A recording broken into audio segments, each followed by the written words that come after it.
নমস্কাৰ বন্ধুসকল, আজি আমি এইটো ভিডিঅ'ত কথা পাতিম মিউচুৱেল ফাণ্ডৰ ভাগকেইটাৰ বিষয়ে।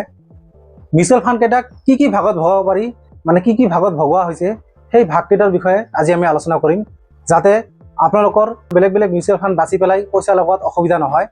তাৰ কাৰণে আজি এইটো ভিডিঅ'ত আলোচনা কৰিম।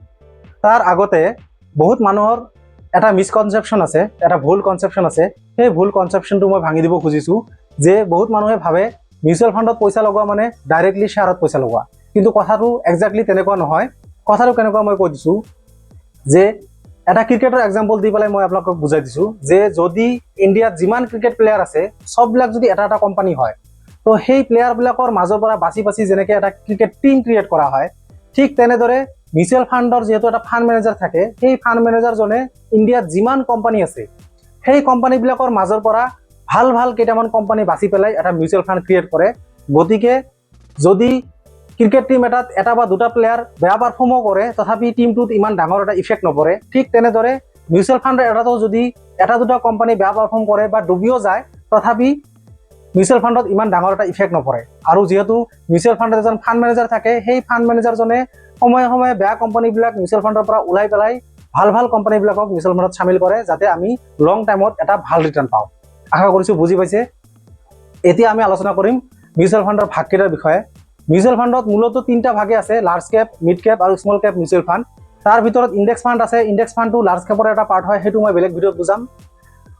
ফ্লেক্সি কেপ ফাণ্ড আছে, ফ্লেক্সি কেপ ফাণ্ডটো হ'ল আপোনাৰ লাৰ্জ কেপ, মিড কেপ আৰু স্মল কেপ মিলাই পেলাই যিটো ফাণ্ড ক্ৰিয়েট কৰা হয় সেইটো হ'ল ফ্লেক্সি কেপ ফাণ্ড। আৰু ছেক্টৰেল ফাণ্ড, ছেক্টৰেল ফাণ্ড মানে যেনেকুৱা আপোনাৰ ইলেক্ট্ৰনিক ভেহিকেল ছেক্টৰ আছে, যেনেকৈ পাৱাৰ ছেক্টৰ আছে, যেনেকৈ ফাৰ্মাচিউটিকেল ছেক্টৰ আছে, সেইবিলাকক মানে এটা ছেক্টৰ লৈ পেলাই যিবিলাক ফাণ্ড ক্ৰিয়েট কৰা হয়, এটা ছেক্টৰৰ বহুতকেইটা কোম্পানী লৈ পেলাই, যেনেকুৱা ইলেক্ট্ৰিক ছেক্টৰ আছে, ইলেক্ট্ৰিক ভেহিকেল ছেক্টৰ, যেনেকুৱা ফাৰ্মাচিউটিকেল ছেক্টৰ আছে, যেনেকুৱা আপোনাৰ পাৱাৰ ছেক্টৰ আছে, তেনেকুৱা ধৰণৰ বেলেগ বেলেগ এটা ছেক্টৰৰ কোম্পানীবিলাকক লৈ পেলাই যিটো ফাণ্ড ক্ৰিয়েট কৰা হয় সেইটোকে ছেক্টৰেল ফাণ্ড বুলি কোৱা হয়।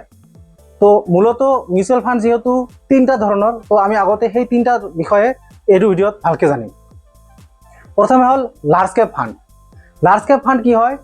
ইণ্ডিয়াৰ যে top well established top 100 company আছে, মানে ভাল ভাল ৱেল ইষ্টাব্লিছড যি টপ 100 কোম্পানী আছে, যিবিলাকৰ মাৰ্কেট কেপ বহুত বেছি, টাটা, ৰিলায়েন্স, আদানী এইবিলাকৰ নিচিনা বহুত ডাঙৰ ডাঙৰ যিবিলাক কোম্পানী আছে, সেই কোম্পানীবিলাকৰ মাজৰ পৰা 30, 40, 50টামান কোম্পানী লৈ পেলাই যিটো ফাণ্ড ক্ৰিয়েট কৰা হয় সেইটোকে লাৰ্জ কেপ মিউচুৱেল ফাণ্ড বুলি কোৱা হয়।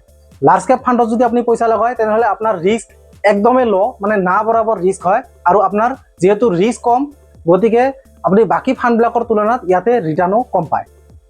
ছেকেণ্ড আহি গ'ল mid cap fund. Mid cap fund হ'ল যিবিলাক টপ 100ৰ পৰা টপ 250ৰ ভিতৰত যিবিলাক কোম্পানী আছে, সেই কোম্পানীবিলাকক লৈ পেলাই যিটো ফাণ্ড ক্ৰিয়েট কৰা হয়, তাৰ মাজৰ পৰা 20, 30, 40টা কোম্পানী লৈ পেলাই যিটো ফাণ্ড ক্ৰিয়েট কৰা হয় সেইটোকে মিড কেপ ফাণ্ড বুলি কোৱা হয়।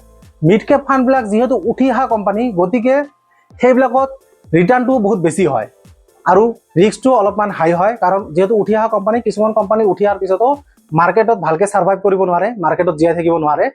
গতিকে সেই কোম্পানীবিলাকক লৈ পেলাই যেতিয়া এটা মিউচুৱেল ফাণ্ড ক্ৰিয়েট কৰা হয়, তাৰ মাজৰ পৰা 5টা 10টা কোম্পানী কেতিয়াবা ডুবি গ'লে আমাৰ মিউচুৱেল ফাণ্ডত যদিও লছ নহয়, তথাপি আমাৰ ৰিটাৰ্ণটো কেতিয়াবা অলপ কম হোৱাৰ চান্সেছ থাকে।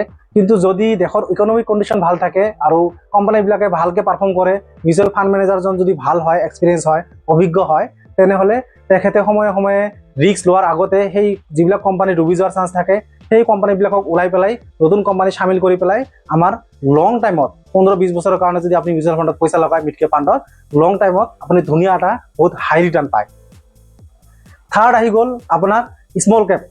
স্মল কেপ মানে আপোনালোকে চাগে বুজি পাইছে, যিবিলাক নতুন কোম্পানী, যিবিলাক মাৰ্কেটত খালি জাষ্ট আহিছে, যিবিলাকৰ মাৰ্কেট কেপ 5,000 crore rupeesত কৰি কম আৰু নতুন কোম্পানী, সেইবিলাককে স্মল কেপ কোম্পানী বুলি কোৱা হয়। সেই স্মল কেপ কোম্পানীবিলাকক লৈ পেলাই তাৰ মাজৰ পৰা 20, 30, 40টামান কোম্পানী বাছি পেলাই যিটো ফাণ্ড ক্ৰিয়েট কৰা হয় সেইটোকে স্মল কেপ বুলি কোৱা হয়। স্মল কেপ কোম্পানীৰ ক্ষেত্ৰত আপোনাৰ ৰিটাৰ্ণ পাৰ্চেণ্টেজ বহুত হাই হোৱাৰ চান্স থাকে আৰু ৰিস্কো আপোনাৰ মডাৰেটলি বহুত হাই হয়, কাৰণ যিহেতু নতুন কোম্পানীবিলাকক লৈ পেলাই মিউচুৱেল ফাণ্ডটো ক্ৰিয়েট কৰে, গতিকে বহুত কোম্পানী মাৰ্কেটত অহাৰ পিছত ছাৰ্ভাইভ কৰিব নোৱাৰে, মৰি যোৱাৰ চান্স বেছি থাকে। আপোনাৰ 50-50 চান্স হৈ যায় যদি 20টা কোম্পানী বাছি পেলাই তাৰ 10টা কোম্পানী বেয়া পাৰফৰ্ম কৰি দিয়ে। গতিকে সেই small cap mutual ফাণ্ডবিলাকত risk moderately বহুত হাই হয়। কিন্তু যদি দেশৰ ইকনমিক কণ্ডিশ্যন ভাল থাকে, যদি কোম্পানীবিলাকে ভালকৈ পাৰফৰ্ম কৰে আৰু ফাণ্ড মেনেজাৰজন যদি অভিজ্ঞ হয়, তেনেহ'লে তেখেতে বেয়া কোম্পানীবিলাক ওলাই পেলাই ভাল ভাল কোম্পানী যদি চামিল কৰি থাকে সময়ে সময়ে, তেনেহ'লে আমি লং টাইমত বহুত হাই ৰিটাৰ্ণ পোৱাৰ চান্সেছ থাকে। তো আশা কৰিছোঁ আপোনালোকে লাৰ্জ কেপ, মিড কেপ আৰু স্মল কেপ ফাণ্ড বুজি পাইছে। ইয়াৰ পিছৰ ভিডিঅ'টোত মই index fund, sectoral fund, flexi cap fund এইবিলাকৰ বিষয়ে আলোচনা কৰিম। ধন্যবাদ। যদি ভিডিঅ'টো ভাল লাগিছে, যদি বুজি পাইছে, তেনেহ'লে মোৰ চেনেলটো ছাবস্ক্ৰাইব কৰিব, মোৰ ইউটিউব চেনেল ছাবস্ক্ৰাইব কৰিব, লাইক কৰিব, কমেণ্ট কৰিব আৰু যিবিলাক মানুহে ইনভেষ্টমেণ্টৰ প্ৰতি ইণ্টাৰেষ্টেড হয় সেইবিলাক মানুহক মোৰ ভিডিঅ'টো শ্বেয়াৰ কৰিব। ধন্যবাদ।